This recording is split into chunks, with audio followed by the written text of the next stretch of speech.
우리가 과학기술에 있어서 우리가 그동안 연구한 결과를 대체적으로 논문으로 발표해서 자기의 논문의 성과를 우리가 홍보하기도 하고 평가하기도 하고 이러는데, 평가받기도 하고 그러는데, 실질적으로 우리가 그 논문을 작성하는 것에 대한 어떤 기법이라든지 거기에 대한 어떤 노하우를 습득하는 과정은 사실 대학원 과정이나 학부 과정에서 거의 없습니다. 우리가 일반적으로 서로 언어를 통해서 상대방하고 얘기도 하고 표지를 써서 의사소통도 하고 어떤 소재를 가지고 우리가 글을 써서 발표하기도 하는데, 그 같은 소재, 같은 내용을 말로 표현하고 글을 써서 표현하더라도 그 좋은 글이 있고 나쁜 글이 있다는 건 여러분들이 금방 알 수 있어요. 그런데 실질적으로 우리가 연구를 하는 사람들이 연구의 그 성과를 어떻게 표현해야 이게 좋은 연구 성과로 상대방한테 어필이 되고 모든 사람들이 호감을 갈 수 있는 자료를 제공해 줄 수 있는 그런 방안에 대해서는 많은 등한시해 왔어요. 그래서 우리가 이 동학기술연구소에서 이 연구 논문을 작성하는 데 있어서도 좋은 연구 논문을 작성하는 데에 기법이 있고 또 거기에 대한 노하우가 있을 수 있다고 보고 그거를 우리가 습득하는 과정의 자리를 만들어 보자 해서 오늘 세미나를 준비했습니다. 오늘 세미나를 맡아주신 금동화 박사님께서는 키스트 부원장으로 계시면서 오늘 여러분들을 위해서 아주 귀중한 시간을 내주셨어요. 그래서 오늘 아무쪼록 이 세미나가 여러분들이 평생의 연구 생활에 있어서 큰 도움이 되기 바라면서 금동화 박사님에 대한 제가 간단한 양력 소개를 드리고 금동화 박사님을 제 단상에 모시겠습니다.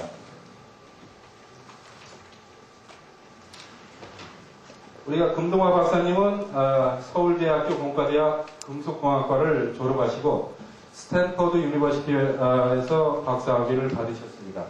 그리고 지금은 한국과학기술원, 즉 키스트죠. 부원장으로 계시고 한국과학기술평가원에서 연구관리단장을 역임하셨습니다. 그리고 현재 한국공학관리원 회원으로도 계십니다.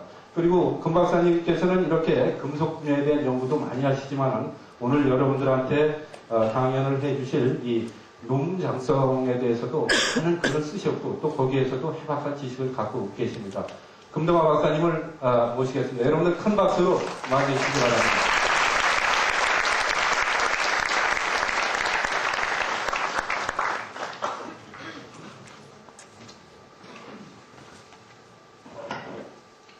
죄송합니다. 송 박사님께서 제가 갖추지 못한 거를 가지고 이렇게 칭찬을 해주셔가지고 제가 준비는 했지만 거의 좀 잘해야 될 텐데 걱정이 됩니다. 우선 사실은 제가 기술 논문 작성의 전문가는 아닙니다. 전문가도 아니고 또 그런데 이제 저는 기회가 돼서 이런 글을 쓰게 됐는데 이렇게 우선 여기 많이 참석하신 것으로 봐서 제가 이렇게 좀 전하고 싶은 메시지는 좀 있었는데 그거를 단언님이 전달을 한 것 같아요. 그래서 우선은 제가 이쪽 분야의 전문가는 아닌데 이제 많이 좀 먼저 생각을 해왔다 이런 측면에서 그리고 또 원고를 쓰는 과정에서 우리 주변에 사실 찾아보면은 관련된 책들 혹은 웹사이트 이런 것들이 상당히 많이 있습니다. 그래서 그런 것들을 제가 본 것 중에 지금 오늘 목적에 맞는 것들만 제가 골라서 준비를 했습니다. 그래서 제가 시간을 가능하면 마치도록 할 텐데만 넘어가면은 다 얘기를 한다는 것보다는 혹시 질문이 있으면 그 시간을 마련하도록 하겠습니다. 제가 오늘 기술 논문 작성법이라고 했지만 이게 영어로 우리말로 바꿀 때는 이게 다들 바꾸긴 하지만 그 메시지가 잘 전달이 꼭 되는 건 아닌 것 같아요. 그래서 영어로는 되게 테크니컬 라이팅이라든지 혹은 어떤 사람은 사이언스 앤 테크니컬 라이팅 이렇게 얘기하는데 이 속에서는 우리가 주로 제가 논문을 얘기하겠지만 보고서 아니면 조그만 어떤 기술 설명서 이런 것들을 다 포괄하는 의미로 되게 영어로는 테크니컬 라이팅이라고 그러는 것 같습니다. 그래서 그런 것들을 좀 포괄적으로 말씀을 드리도록 하겠습니다. 이미 여러분들이 여기 오실 때 제가 첫 슬라이드를 하는 거를 여러분 아시는 것 같아요. 이게 상당히 유명한 분이 하신 말씀이었는데 꺼지고 나는데 이름을 얘기를 하면 알 수 있는 분이 쓰는 것 같은데 그분을 이름을 레퍼런스 못했는데 이미 이제 송 박사님께서 말씀을 하셨지만 커뮤니케이션 스킬이라고 그러는 게 우리 생활에 단순히 이공계뿐이 아니고 학교 다닐 때도 물론 그렇지만 직장 생활을 하고 특히 프로페셔널에 자기가 올라가면 올라갈수록 그게 중요한데 여기에 있는 것처럼 이공계에 있는 사람들한테는 이공계에 있는 사람들이 자기 하는 일에 더 효과적이라든지 아니면 자기 하는 어떤 직장에 있는 데서 프로모션을 빨리 한다든지 한다 그러면 저걸 꼭 잘해야 된다 뭐 이런 얘기입니다.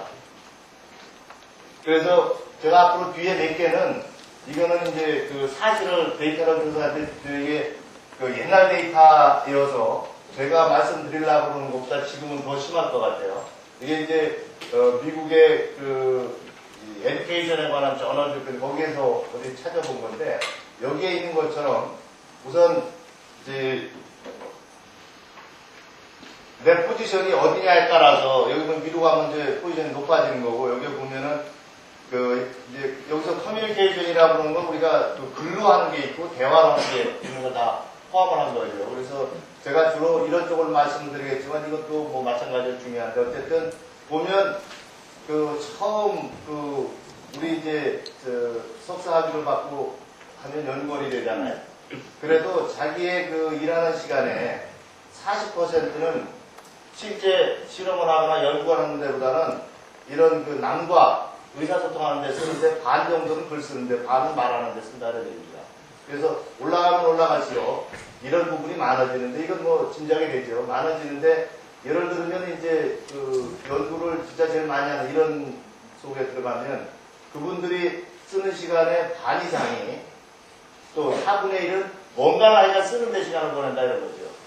그래서 흔히 제가 연구소에 있을 때 페이퍼가 많다, 행정노가 많다 그러는데 상당 부분은 당연한 일을 하고 있는 것 같아요. 이게 미국의 예지만 우리도 크게 다르지 않으리라고 생각합니다. 그리고 요거는 이제 인더스트리에서 일할 때 그러면 우리가 대학이나 연구소나 뭐 이런 아카데믹 소사이티 있는 거를 얘기하는 거 아니냐. 근데 여기서 보면 이 보스들한테 물어봤어요. 자기들이 데리고 있는 엔지니어들이 뭐를 좀 잘해야 되느냐 라고 이렇게 등수를 매긴 걸 보면 이게 상당히 많은 사람들의 서베이를 한 건데 여기에 보면 테크니컬 라이팅이라는 부분이 두 번째 중요하고 이게 퍼블릭 스피치 발표력이 네 번째 그리고 빨리 읽어야 된다는 게 여덟 번째. 여기 잘 보시면은 여러분들이 많이 배우고 열심히 학점 받는 거는 대부분 뒤에가 있습니다. 이게 그러니까 우리가 밖에 가서 생활을 하는 데는 이게 제일 중요하다 이거죠. 그러니까 저는 이게 이런 데이터를 봐서 중요한 게 아니고 우리 교육에도 이거 중요성을 인정하고 있다고 생각합니다. 대학교 들어갈 때 오피스는 뭐라 그러죠? 아니 장문 말고 뭐 쓰잖아요. 논술. 그러니까 논술을 그걸 할 때는 이미 얘는 중요하다고 인정을 한 거겠죠. 그래서 제가 이그샘플을 두 개인데 그러면 미케니컬 엔지니어링 한 사람이 이것도 이제 인더스트리에 있는 매니저들이나 이런 사람들한테 자기가 데리고 있는 사람 아직 5년 엔지니어가 5년 이하인 사람들이 도대체 뭐를 제일 잘해야 되느냐. 요 숫자는 응답자의 숫자입니다. 그래서 이쪽 칼럼은 뭐가 중요하냐? 그런데 그 사람들이 교육을 잘 받았느냐, 그런 능력이 많으냐, 적으냐 하는 건데, 기계공학을 했으면, 여기에 뭐 유체역학이든지, 열전달이든지, 뭐 이런 것들, 설계든지, 컴퓨터, 이게, 이제 제가 말씀드리는 거는 옛날 데이터는 다를 수 있다라고 생각을 하지만, 여러분들이 잘 보면 컴퓨터를 문화 가지고 있기 때문에, 이 테크니컬 라이팅의 범주에 드는 일을 하는 건 난 더 많은 일이라고 생각합니다. 하나부터 채팅을 해도 전화보다 그걸 쓰잖아요. 그런데 이것도 이제 더 옛날 데이터라는 양해를 드리고 말씀을 드리면 여기 보면 기계공학한 사람들한테 이 라이팅 앤 스피킹이 제일 중요한 것 중에 2등이고요. 그런데 좀 대부분 제일 부족하게 배웠다고 그러는 게 우리나라 얘기 아니라 미국인데 우리도 아마 다지면 이거와 최소한 다르지 않거나 이거보다 더 심할 것이라고 생각합니다. 제가 같이 일했던 연구원들이나 이런 사람들하고 보면 그러면 이런 얘기하면 여러 가지인데 하나 뭐 어느 전공에 있으면 전자공학 여기도 보면 똑같아요. 얘가 제일 중요한데 제일 안 배웠다는 거죠, 그죠? 그래서 전자공학에서 배우는 그 많이 가르치는 거는 내가 어디 인더스트리 가서 일하는 데는 둘 중에 하나가 이런 얘기죠. 여기서 보면 교육은 잘 받았다는 거 아닙니까, 다들? 근데 실제는 얘가 더 중요하다 이런 얘기죠. 근데 이제 엔지니어링 사이드에 이런 데이터들을 보면은 대학이나 아니면 교수님들이나 아니면 학생들이 좀 이렇게 보셔야 될 것 같아요. 그래서 이제 지금부터는 제가 이게 제가 전문가가 아니어도 이미 양해를 드렸기 때문에 테크니컬 라이팅에 대해서 많은 책들이 있잖아요. 아마 교보문고 가도 복사본 이만큼 살 수 있어요. 그런데 있는 것들을 제가 생각에 뭐 중요해 보인다는 걸 했습니다. 우선은 여러분들이 쓰게 되는 기술 논문은 그게 우리 학술지에 내는 저널에 내는 논문이든지 연구를 하고 쓰는 보고서든지 아니면 매일매일 뭐 연구 진도를 선생님한테 보고를 한다든지 약식으로 뭐를 요약한다든지 뭐 모든 것이 이거는 기본 목적이 내가 알고 있는 지식, 내가 얘기하고 싶은 것을 전달하기 위한 것이다 이런 뜻입니다. 왜 이렇게 그때 얘기를 하냐면 근데 대개 이제 이런 책들이 학생들을 대상으로 쓴 책이 많기 때문에 혹시 아까 숙제물 얘기하셨는데 숙제를 내가 한다든지 아니면 요즘에 숙제를 어떤 과제물로 컴페이퍼 형식으로 많이 내잖아요. 그런 것들을 잘 생각해 보시면은 내가 이만큼 공부를 했습니다. 내가 이만큼 분명히 했습니다라는 거를 보이기 위한 성격이 더 많지. 그리고 성적을 잘 받기 위한 것이 많지. 내가 아는 지식, 새로 주장하는 지식을 교수님이 알게 하기 위해 쓰는 것보다 다른 쪽에 더 있다고요. 물론 문학작품에 글을 쓰면 이것도 다르잖아요. 그죠? 그런 어떤 감성이나 이런 게 남을 감동을 시키거나 이런 게 들어있는 거 아니에요? 그래서 그런 제일 큰 차이점이 이렇다는 겁니다. 그래서 제가 다음에 이게 이 교육 논문이라는 것은 학교를 다니면서 쓰는 것들, 쉽게 얘기하면 컴페이퍼라고 생각하시면 될 것 같아요. 그거하고 제가 얘기한 건 뭐가 다른가 라는 거를 표시를 했는데, 그러니까 요 하나 제가 말씀을 드렸는데, 이런 이유 때문에 이런 특성이 좀 다른 거예요. 대부분 누구나 많이 아는 걸 가지고 컴페이퍼를 쓰거나 이미 남들은 다 아는데 나만 모르는 거 가지고 컴페이퍼 쓰는 경우가 많잖아요. 그죠? 그런데 여기에 관련되는 거는 어떤 특별에 대해서 새로운 사실에 관련된 걸 쓰게 된다고. 하다못해 어젯밤에 무슨 연구를 했습니다. 내가 말로 한다 하더라도 어젯밤에 본 새로운 거를 보고 하게 되잖아요. 그죠? 그런 거라든지. 또 그 다음에 테크니컬 라이팅은 여러분 아까 뭐 대표적으로 우리가 문학작품을 쓴다면 상당히 주관적이고 감정적 아니겠죠? 이건 객관적이어야 된다 뭐 이런 것들이 있습니다. 그래서 어쨌든 요것들은 뭐 이렇게 참고를 하셔도 되고 나중에 보셔도 되고 이게 이만큼 사람들이 이게 고민을 한 사람들이 많습니다. 테크니컬 라이팅에 대해서. 근데 제가 주제는 아니지만 그런데 이제 이게 제가 지금 발표하는 것도 오늘 제가 잘해야 된다고 얘기하는 것 중에 하나가 퍼블릭 스피치 아닙니까? 근데 슬라이드를 이렇게 만드는 건 제일 나쁘다고 되어 있습니다. 이게 한 개 더 많이 들어있어요. 그래서 그런 것들까지도 그러니까 남한테 프레젠테이션을 어떻게 해야 되느냐 라는 것까지도 이제 공부해야 될 일이고 아까 제가 했던 것처럼 이렇게 익힐 일이고 그 다음에 제 책에는 열심히 공부하는 것도 누구나 다 이렇게 훌륭한 스킬을 이렇게 확보할 수 있다고 그러지만 다 되는 것 같지는 않습니다. 그렇지만 상당 부분 우리가 그냥 일반적으로 흔히 이렇게 실수하는 것들, 이런 것들은 개선이 가능한데, 저렇게 만들면 안 된다고 합니다. 그 다음에, 이런 논문은, 일단은 이제 이런 논문을 통한 의사소통은 완벽하지가 않다 이런 얘기입니다. 아무리 열심히 하려고 그래도. 여러 가지 조사를 해보면 심리적으로. 그렇기 때문에 이제 뒤에 나중에 얘기를 하겠지만, 군더더기 없이 그냥 직접적으로 쓰라는 거예요. 예. 그래서, 이것도 심리학 하는 사람들이 또 이렇게 해서 이걸 설명을 하더라고요.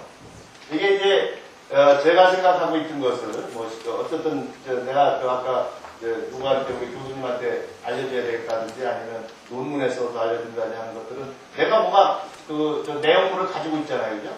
그거를 글이라는 매체로 쓰거나 이렇게 매체로도 바꾸고 그래서 그거를 읽거나 그런 분들은 그분의 어떤 그 정신 상태, 그분의 감정 상태, 어느 시간에 그거를 자기가 읽고, 그리고 그거를 또 그 자기가 아는 지식 테두리, 혹은 자기가 알고 있는 정보, 내지는 또 감정 상태에 따라서 자기가 이해를 한다고요. 그랬을 때, 이게 이제 그 내가 생각하고 있던 거를 글로 써서 읽는 분이 읽고, 그거를 또 다시 인지를 하고, 이해를 하는, 이런 과정부터 이렇게 4개를 나눠보면, 이게 이제 뭐 내가 전화기를 들고, 저쪽 있는 분한테 전화를 한다 그러면, 여기 내가 말을 하고 있고, 전화기 선을 따라서, 우리 전화기에서 선을 따라서 다른 전화기에 들어가서 이쪽에 이렇게 듣는 이런 관계 아닙니까? 그랬을 때, 요거 단계를 넘어갈 때마다 10%의 에러율이 있다. 그러니까 내가 가진 생각을 90%를 정확하게 잘 쓴다. 이런 뜻이죠. 그 다음에 써져 있는 것을 원래 써져 있는 대로죠. 이 사람은, 읽는 분은 이분이 어떻게 써져 있는 것만 가지고 보잖아요. 그러고 볼 때 그거를 진짜 90%를 다 이해했다. 라고 하면 구태의 단계를 4개라고 아주 단순하게 해놔서 65%만 처음에 내가 가지고 있던 사실, 내가 실험해서 보고 온 그런 데이터를 할 때는 잘해봐야 저는 그 10% 에러가 생기게 하는 것도 상당한 수준이 있을 거라고 생각하거든요. 잘해봐야 65%밖에 전달이 안 된다는 겁니다. 그러다 65. 몇 %가 뜨더라고요, 해보니까. 그 얘기는, 그러니까 글을 쓸 때는 조금 이렇게 이제 신경을 써서 써야 된다, 이런 얘기죠. 그, 기본적으로 완벽하게 의사전달할 수가 없다는 전제하에서.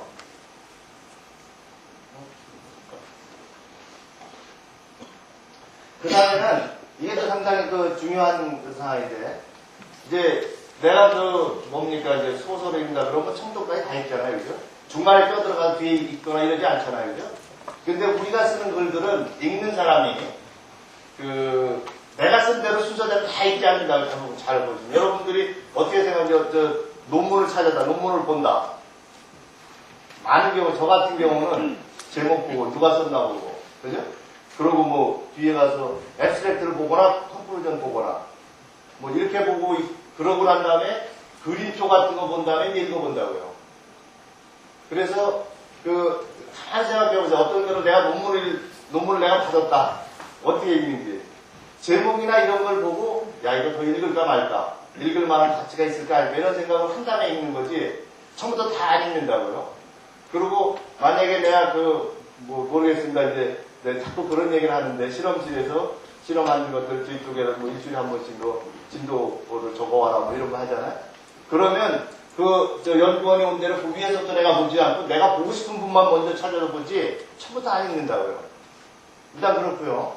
그 다음에는 그 기술 논문이라 제가 얘기한 그런 어떤 테크니컬 라이팅의 이런 것들은 많은 경우에 자기 하는 일을 자기 보스들이 읽는 경우가 많아요. 우선 이제 우리 논문 저널이라는 논문은 이제 나하고 동료들 뭐 이런 데는 있지만 다른 것들은 위에 있는 사람이 읽는 경우인데 위에 있는 사람은 대개 나보다 훨씬 바쁜 사람이라고요. 그러니까 나만큼 고민해서 내가 쓴 만큼 열심히 보는 시간이 본인이 꼭 게을러서가 아니라 일반적으로 시간이 없기 때문에도 그렇게밖에 볼 수가 없거든요. 그래서 우리가 한번 이런 걸 쓸 때는 이제 나중에도 얘기했지만 읽을 사람의 멘탈리티, 읽을 사람을 입장에서 써야 된다 이거죠. 그래서 내가 쓰는 사람 입장에서 쓰는 게 아니고 이거를 읽을 사람이 빨리 짧은 시간에 그리고 이해하고 그 다음에는 그 사람이 건너뛰어서 읽을 때도 내가 하고 싶은 얘기, 내가 쓰고 싶은 얘기, 내가 전달하고 싶은 게 전달이 되도록 써야 된다 이런 얘기죠.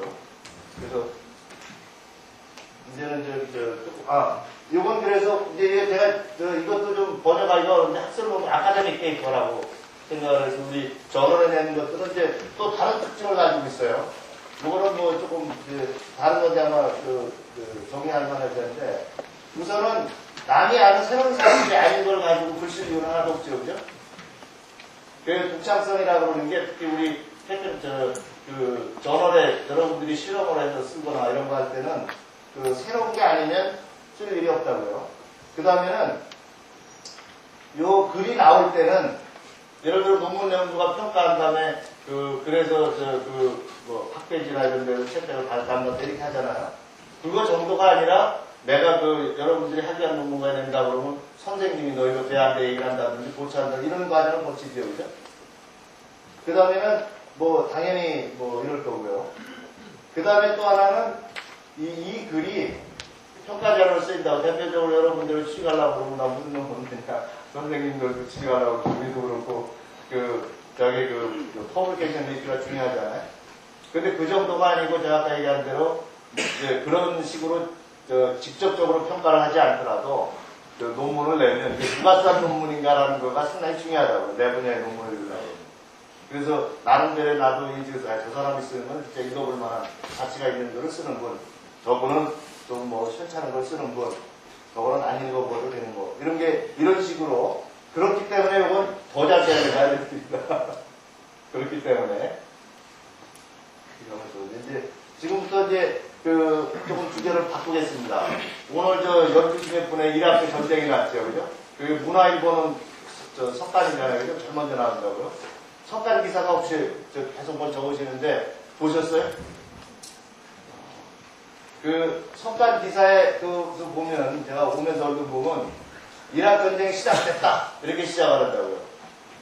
몇 시에 어떻게 어디서부터 이런 말이 안 써 있다고요.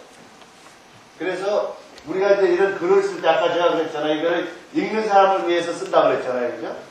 그래서 기술 논문 특기의 특징이라는 게 이렇게 써야 된다 그럽니다. 그러니까 신문기사와 방송분석 패턴을 배운다 이런 얘기는 뭐냐면 여러분이 오늘 읽은 신문기사 한번 딱 보세요.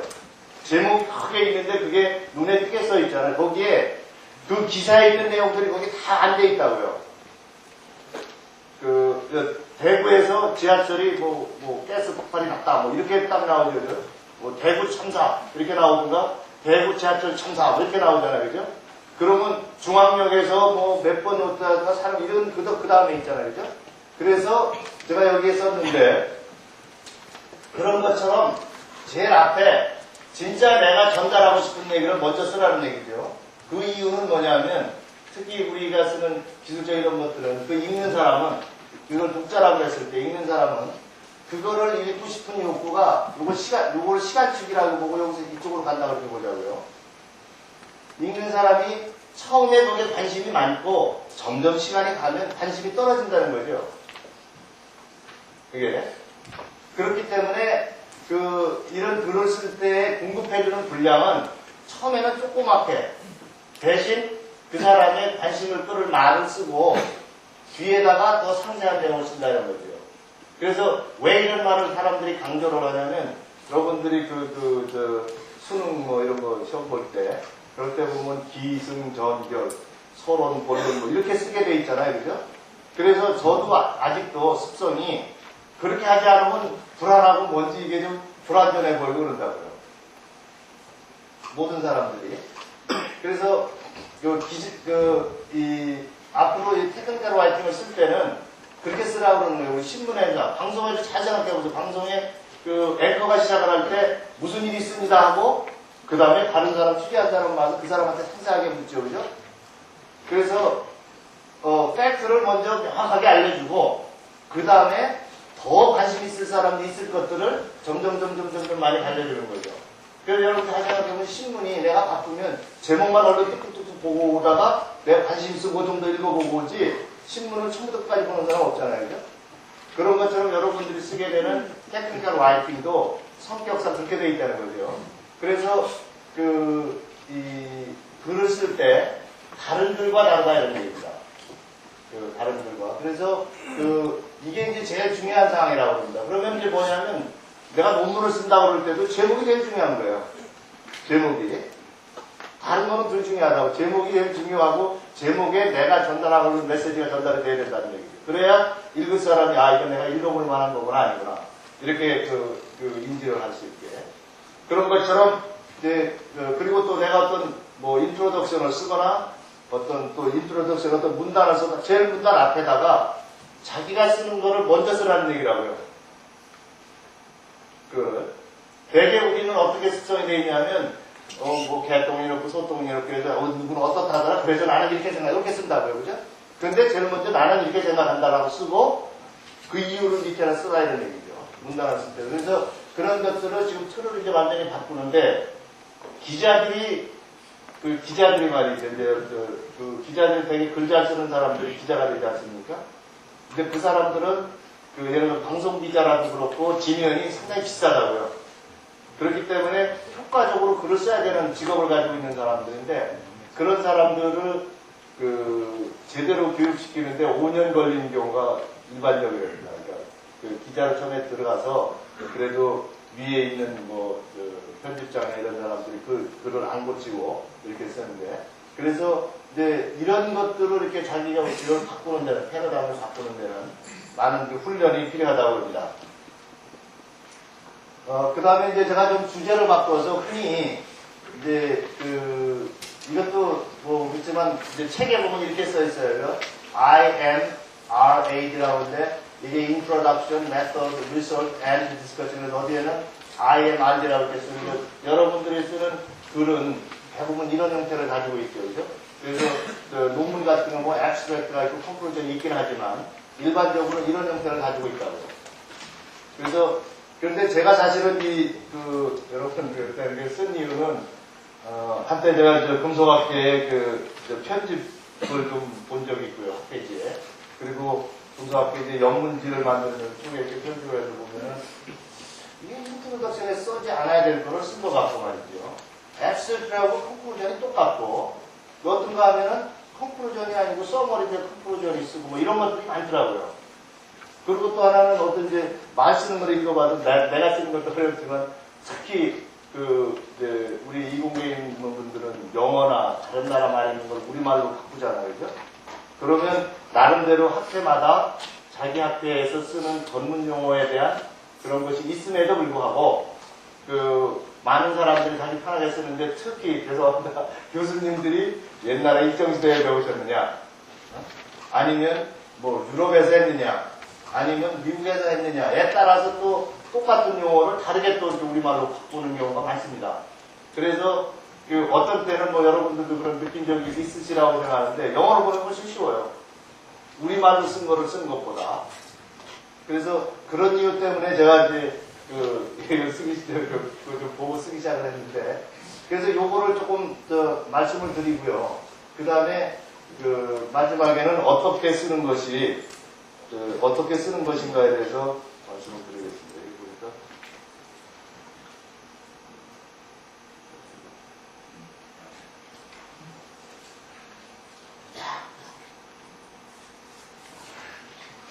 안 돼. 그래서 지금부터는 이제 지금까지 말씀드린 거하고 달리 근데 이제 우리 과학기술이라는 게 가깝게 보면은 19세기, 20세기 초고요. 또 거기 보면 이제 19세기부터 우리가 알고 있는 자연과 이런 것들이 알려져 있잖아요. 그러니까 그 전에는 여러분들 갈릴레오가 뭘 했다. 그거 아는 사람 별로 없었다고요. 근데 이제 그 후에 과학기술에 대한 어떤 사실은 이제 마켓이 커져 있기 때문에 그런 것들이 이렇게 이제 이런 논문 쓰거나 이런 것들이 알려져 있는 일반화되기 시작하는데 그 과정에서 어느 학술지나 되게 이런 형태를 따르고 있거든요. 그런데 이런 형태로 따른 데는 나름대로 이제 이유가 있더라고요, 보니까. 예, 그래서 저런 거를 지키는 게 이제 편하다는 거고 저렇게 지키는 것이 우리 다 익숙해 있어도 편하지만 우리 사람들의 로직 이런 거에도 이제 편하다 이런 겁니다. 그 얘기를 좀 조금은 장황하게 설명하겠습니다. 그래서 우리가 어떤 거를 내가 내용을 전달할 때 대체적으로는 두 가지가 있답니다. 있는 사실을 있는 대로 전달하는 방법이 있고 내 의견을 전달하는 거. 내가 어떻게 해석하느냐. 이게 이런 두 가지 방법이 있거든요. 그래서 그랬을 때 일반적으로 하는 거 보면 이제 거기에 이게 어떤 사실을 내가 글로 표현한다. 이러는 거를 쓰는 사람도 그렇고 읽는 사람. 아까 제가 가능하면은 단계 넘어갈 때 에러가 적어야 된다고 그랬잖아요. 그죠? 그러려고 그러면 읽는 사람의 멘탈리티, 읽는 사람의 익숙한 그런 어떤 형태로 쓰는 게 당연히 좋지 않겠어요?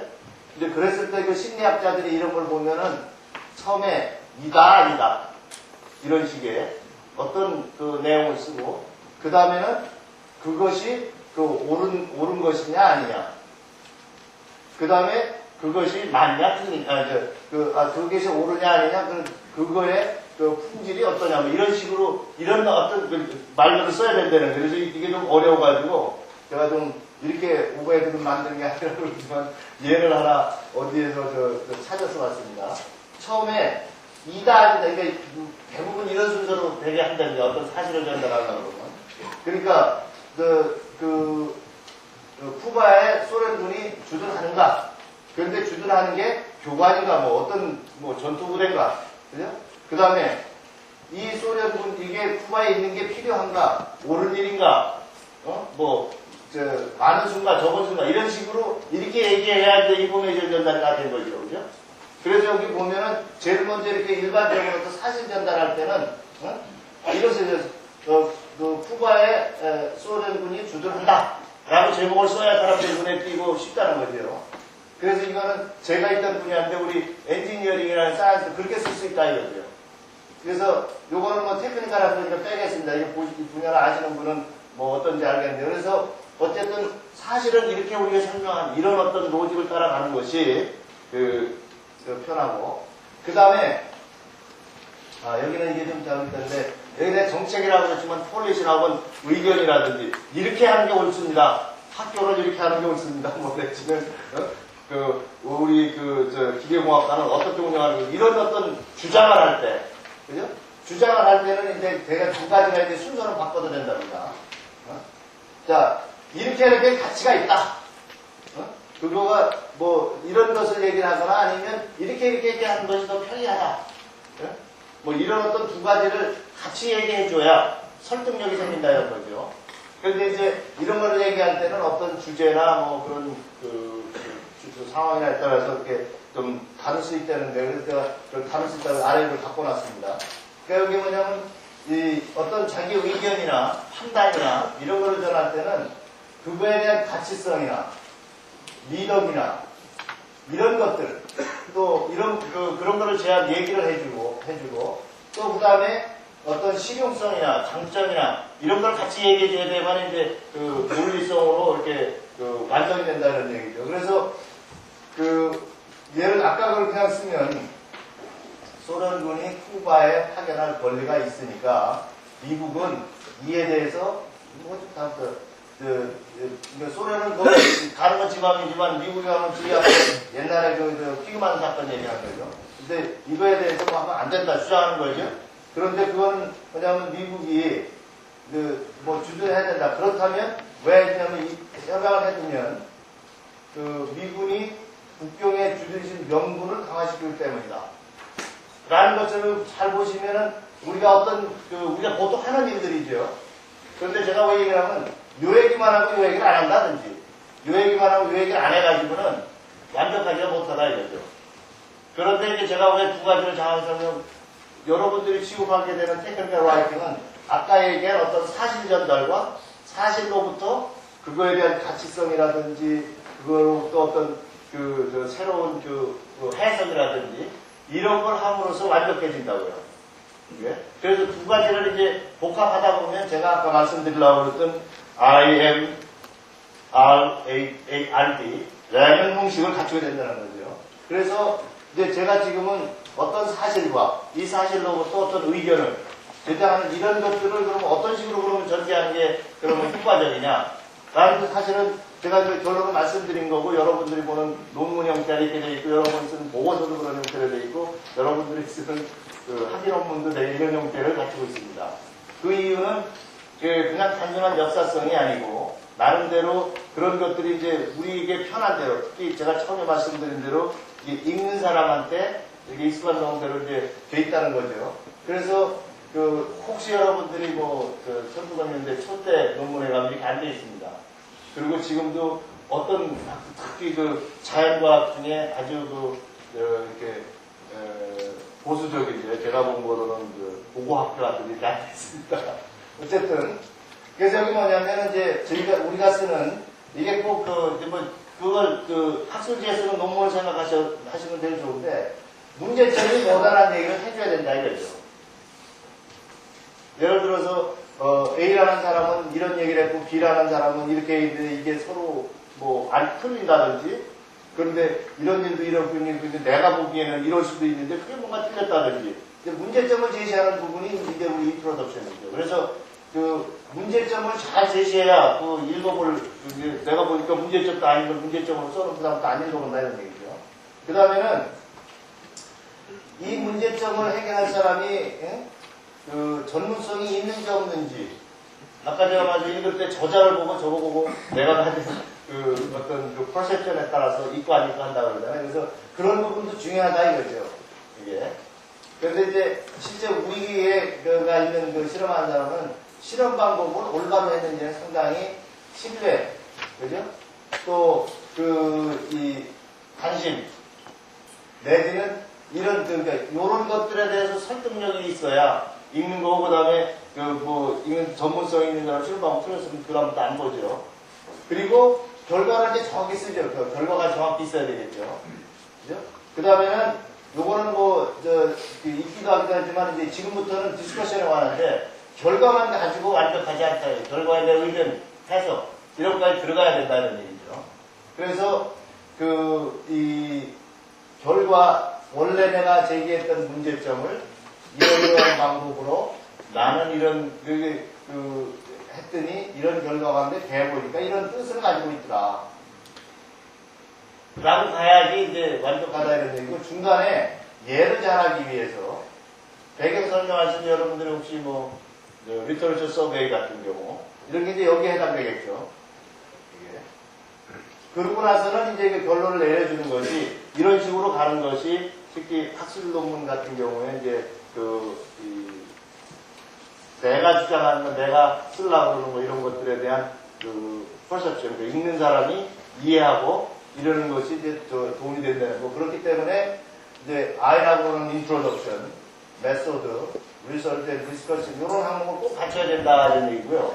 그 다음에 이제 이런 포멀한 그런 게 아니라도 어느 형태든 이런 형태를 대부분 가지고 있습니다. 잘 생각해 보시면 이거를 내가 뭐를 쓴다 그거를 설령 컴퓨터도 그런 요소가 있으리라고 생각을 하는데 그게 풀 보고서가 아니라도 그거를 간략한 보고서를 쓴다 하더라도 어떤 형태든 이런 형태를 가지고 있고요. 그 다음에는 그랬을 때 특히 이제 이런 부분하고 이제 섞어 쓰는 경우도 많이 있거든요. 그랬을 때는 특히 우리가 실험을 한 논문이거나 고민을 한 과학기술 논문인 경우에는 디스커션 파트를 상당히 중요하게 보는 그런 부분들이 많이 있습니다. 그 다음에 이제 얘하고 얘는 바쁜 사람들을 위해서 얼른 보라고 만들어 놓은 거예요. 앱스트랙트하고 컨클루전. 예를 들어서 컨클루전 부분에는 여기에 있는 것처럼 이제 이렇게 됐기 때문에 어쩌다라고는 이런 것들 다시 한번 요약해주는 이런 부분이 있고요. 그 다음에 이 앱스트랙트는 이거에 대한 앱스트랙트가 아니고 이 전체에 대한 앱스트랙트라고요. 그래서 앱스트랙트에도 보면 대부분 이런 요소를 가지고 있는 것이 컨클루전하고 다릅니다. 그래서 저런 논문을 쓸 때는 그리고 이제 제가 제가 쓴 좀 읽기 어려운 표현도 있지만 각각을 어떻게 쓰는 게 좋다. 어떤 것들은 꼭 알아야지도 써야 된다. 이런 것들은 상당히 많은 책에 잘 설명이 되어 있습니다. 이런 부분에 대해서. 그래서 저는 어떤 생각이 드냐면 이미 우리가 포멀하게 우리나라에 교육이 많이 부족하고 그렇긴 하지만 아마 여러분의 세대는 저희 세대보다 훨씬 이걸 많이 쓰고 있다고 생각을 하거든요. 그렇기 때문에 이런 거기에 뭐를 어떻게 쓰는 거를 알고 쓰면 상당 부분이 개선이 될 거라고 생각이 되고 그 다음에 제 실험실에서 제가 데리고 있는 분들한테 제가 쓴 걸 주고 이렇게 해서 한번 초안을 잡아보라고 그러면 훨씬 낫더라고요. 그러니까 크게 어려운 일은 아니다. 예를 들면 내가 지금 죄송하지만 50점짜리다. 그런데 90점짜리가 당장 되는 거는 쉽지 않으리라고 생각되고 또 그렇게 할 수 있는 숫자는 적으리라고 생각을 하지만 이거를 70 내지 75% 올리는 거는 상당히 좀 가능한 일이라고 생각이 되고 거기서 좀 더 노력을 하면 가능한 부분이 많이 있다라고 생각을 합니다. 왜냐면 아까 기본적으로 직장 생활하는 많은 시간을 거기서 보내기 때문에 그거를 보내는 거를 그냥 별 생각하지 않고 보내지 않고 좀 잘해야 되겠다. 지난번에 이렇게 했는데 좀 잘못됐지. 이런 생각을 해보는 습성을 가지고 하면 분명히 개선이 되는 것 같아요. 그래서 그런 것들은 기회가 되시면 한번 읽어보시기 바랍니다. 그 다음에는 뭐 이것들은 이제 지금부터는 이제 테크닉에 관한 것만 두 가지만 설명을 드리고 또 마무리를 짓겠습니다. 아까 이제 제가 여기 표제를 읽기 쉽게 쓴다라고 한 이유는 읽는 사람이 읽기 쉬워야 되지 쓰는 사람이 쓰기 쉬워서 안 되거든요. 그래서 이런 것들이 이제 우리 사회 충분해서 저기 교보문고에서 책 제목 쓸 때 여러분들이 책을 쓰면 제목은 저자가 정하지 않습니다. 제목은 편집하는 시험이나 출판사에서 저 제목을 정하거든요. 왜냐하면 특히 이공계 이런 사람은 너무 어렵기 때문에 그러니까 애당초 아이고 저건 나 모르는 거 저건 이러고 접근도 안 하면 책이 안 팔리니까 그리고 읽기 쉽게 제목도 정할 뿐만 아니라 요즘의 패턴은 디자인도 눈에 띄게 하잖아요. 그런 것처럼 여러분들이 글 쓸 때는 읽는 사람이 읽기 쉬워야 된다는 거죠. 그런데 우리가 읽는 사람은 대부분 특히 이제 학술지 논문이나 여러분들이 쓰시는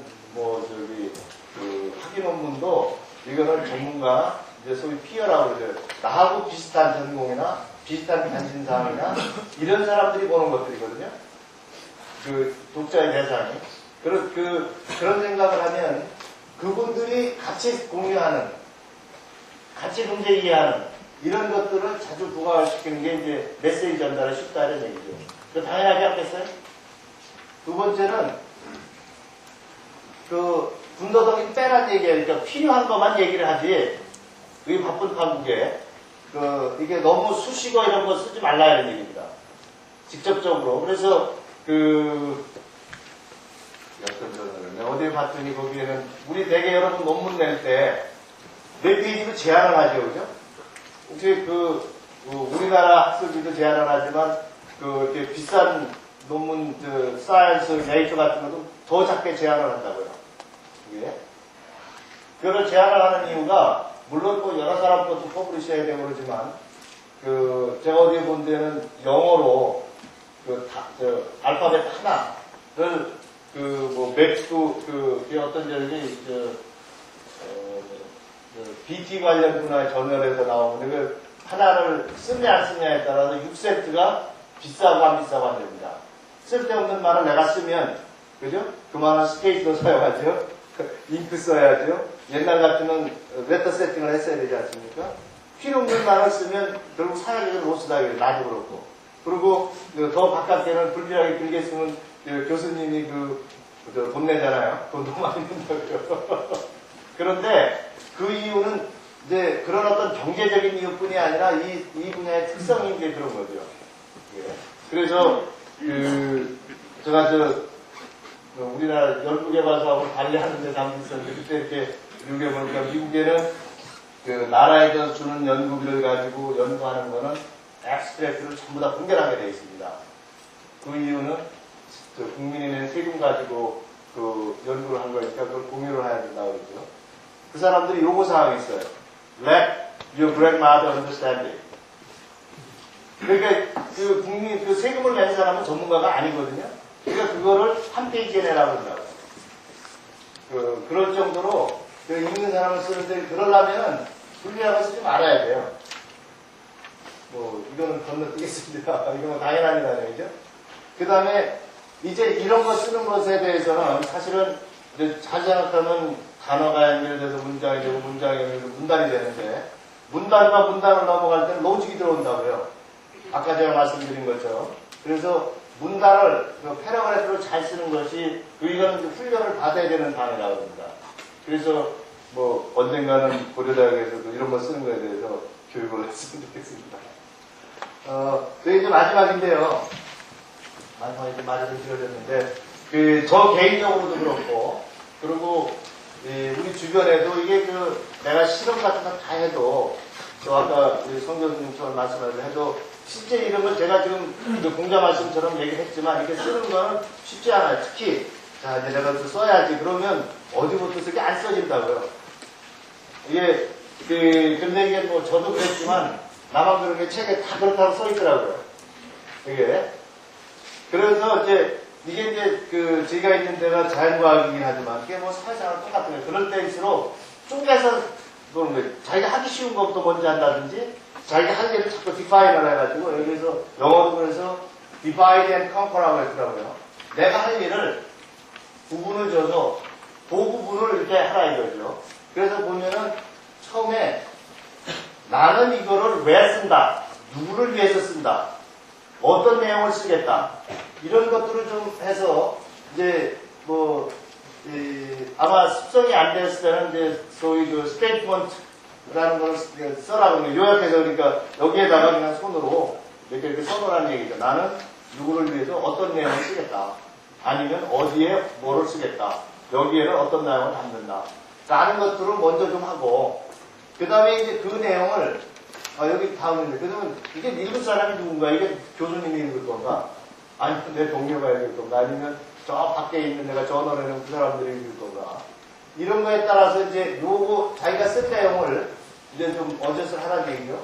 그 다음에는 이제 요 부분이 이제 그 특히 비바이드 건데 이거를 주제를 한번 써보는 거죠. 여러분 인트로덕션, 뭐 이렇게 크게 아까 그 실험 방법, 뭐 결과, 뭐 이렇게 고찰하고 이렇게 써놓고 거기에는 뭐로다가 어떤 하나하나 지금 쓴다든지 이런 걸 써놓고, 그 다음에는 이제는 그거에 대해서 뭐 한 줄이든 두 줄씩 더 더해보라는 얘기죠.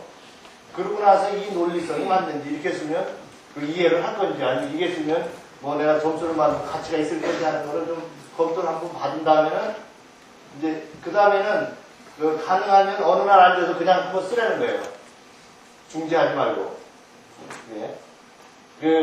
그냥 자기 쓰고 싶은 그런 내용을 자기가 알고 있는 대로 쓴 다음에는 좀 잊어버리고 놀다가 그때부터 이제 수정과 편집을 반복한다 이런 얘기죠.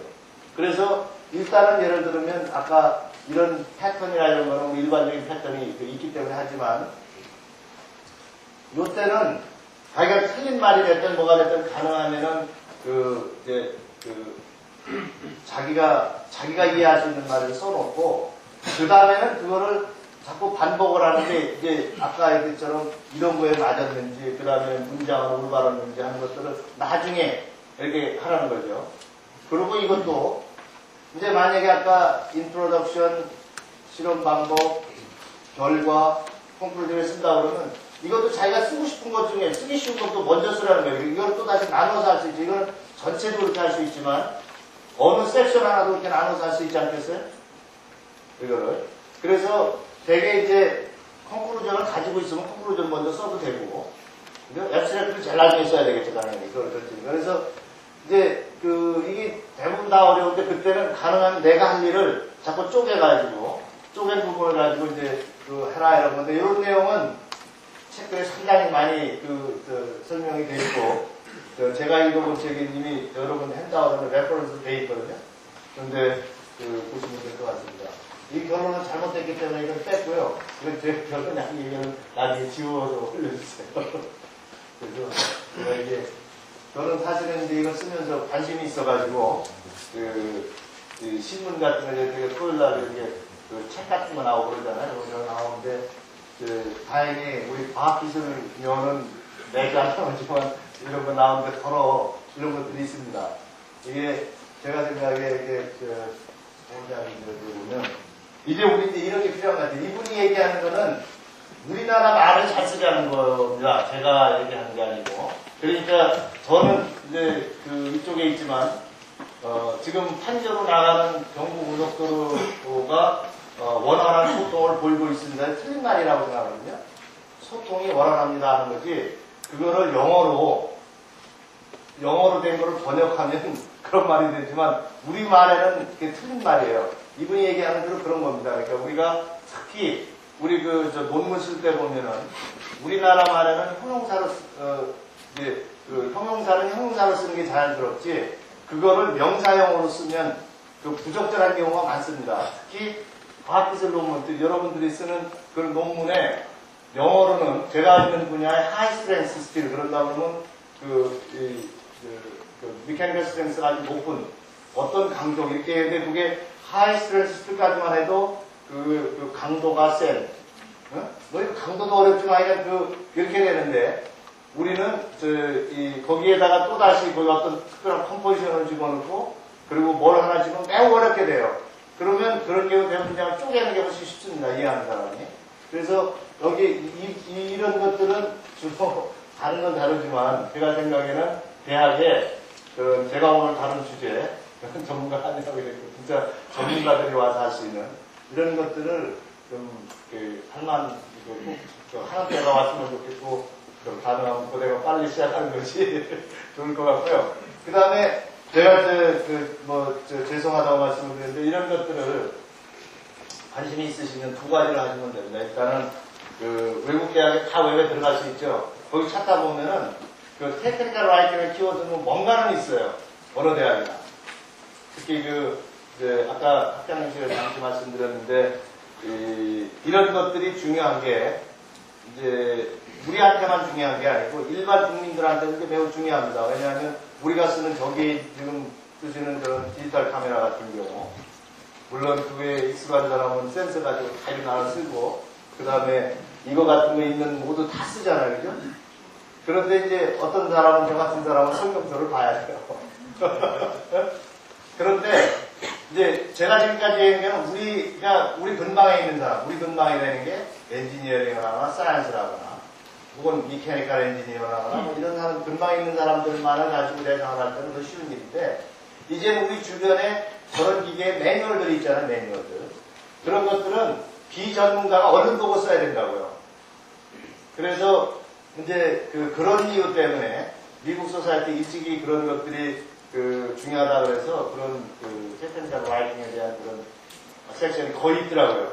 그래서 한번 제가 자랑을 하면서 해보라고 소리를 못했는데 그렇게 한번 보시고 그 다음에 뭐 이거로 마무리하겠습니다. 이렇게 경청해주셔서 고맙습니다.